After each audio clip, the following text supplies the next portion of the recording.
wasaaradda dastuurka Soomaaliya oo muddooyinkanba waday wada tashiyo ku saabsan dastuurka dib u eegistiisa ayaa waxa ay maanta la kulantay dhalinyarada Soomaaliyeed ee ku nool magaalada Muqdisho waxaana ay kala hadashay wasaaraddu dhalinyarada sidii dastuurka dib u eegis loogu sameyn lahaa iyo doorkooda ugu horeyn waxa munaasabada ka hadlay wasiir ku xigeenka wasaaradda dastuurka iyo wasiirka wasaaradda dastuurka Abukaati Cabdiraxmaan Xoos Jibriil kuwaas oo sheegay in dhalinyaradu ay muhiimad weyn u leedahay ka qaybgalka dastuurka isla markaana la joogo haatan waqtigii dhalinyarada dib-u-eegista dastuurka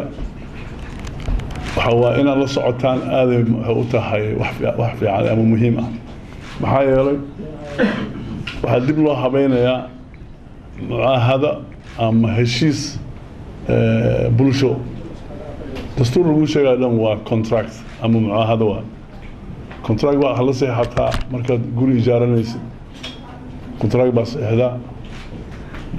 markaad wax gadanaysid kontraaga saxda documentigan marka waxa waaye waa mucaahada oo ummadan isla gashay muwaadinkana uu la galay dawladda ujeedadana waxa waaye dowrkiina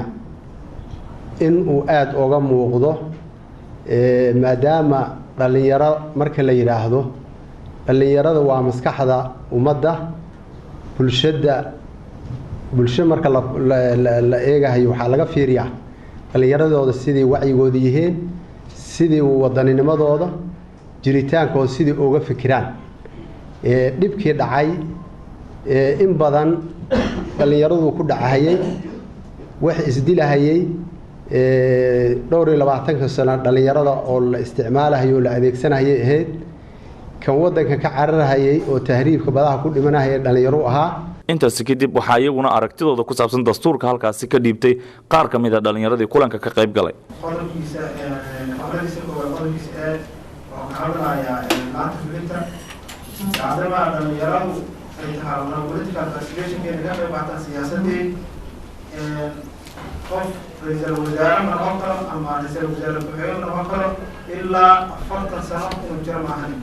هذا يعني ممكن تهاي دول بنات إنه يستير نظرة سي يعني دول بنات استيراد يعني دان أحمد سعيد أحمد تلفزيون كون كابل مقدشو.